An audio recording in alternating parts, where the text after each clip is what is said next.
அன்பு நண்பர்களுக்கு வணக்கம். நீண்ட நாட்களுக்கு பிறகு சந்திப்பதில் மிக்க மகிழ்ச்சி.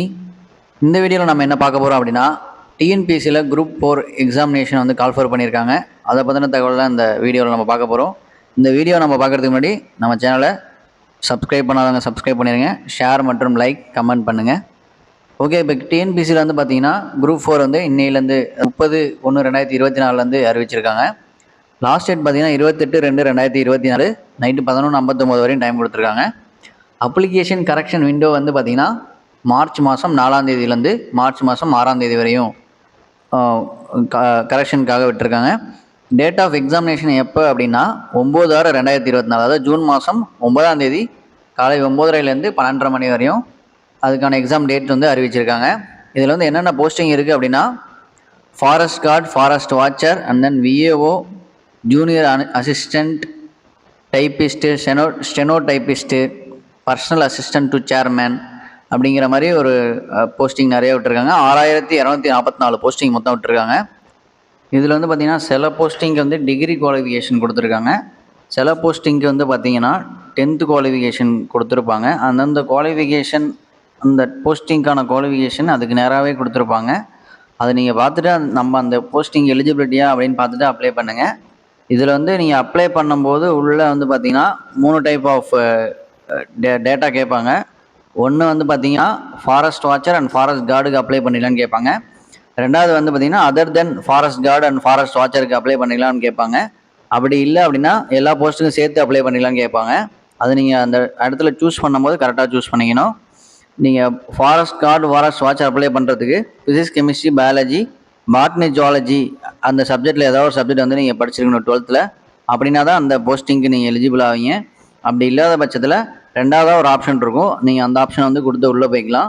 டிஎன்பிஎஸ்சி இந்த தடவை என்ன பண்ணிட்டாங்க அப்படின்னா, எந்த விதமான டாக்குமெண்ட்டை வந்து அப்லோட் பண்ண தேவையில்லை. அது வந்து பாஸ் பண்ணதுக்கப்புறம் தான் நீங்கள் வந்து அப்லோட் பண்ணணும் அப்படிங்கிற மாதிரி தகவல் சொல்லிட்டாங்க.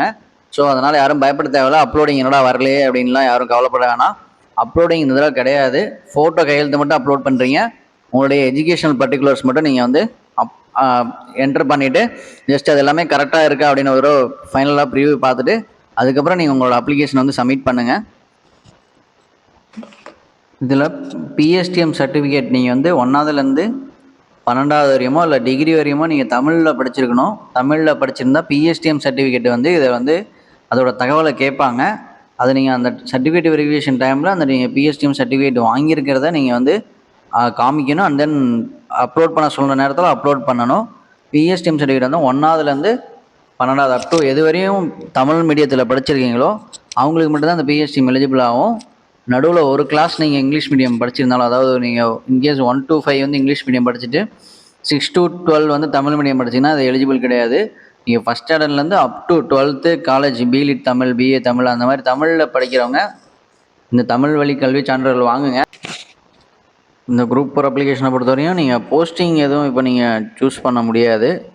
காமனாக அப்ளிகேஷன் மட்டும் தான் நீங்கள் அப்ளை பண்ண முடியும். நீங்கள் எக்ஸாம் எழுதி பாஸ் பண்ணி சர்டிஃபிகேட் வெரிஃபிகேஷன்லாம் முடிஞ்சதுக்கப்புறம் வேக்கன்சி லிஸ்ட் விடுவாங்க. அதில் தான் நீங்கள் வந்து என்ன போஸ்டிங், என்ன இடத்துல போகிறீங்க அப்படிங்கிற தகவலே உங்களுக்கு தெரியும்.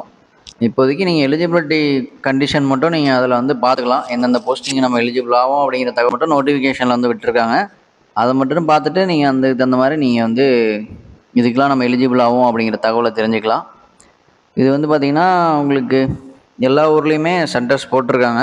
தமிழ்நாடு ஃபுல்லாக ஒவ்வொரு மாவட்டத்துலேயுமே சென்டர்ஸ் இருக்குது.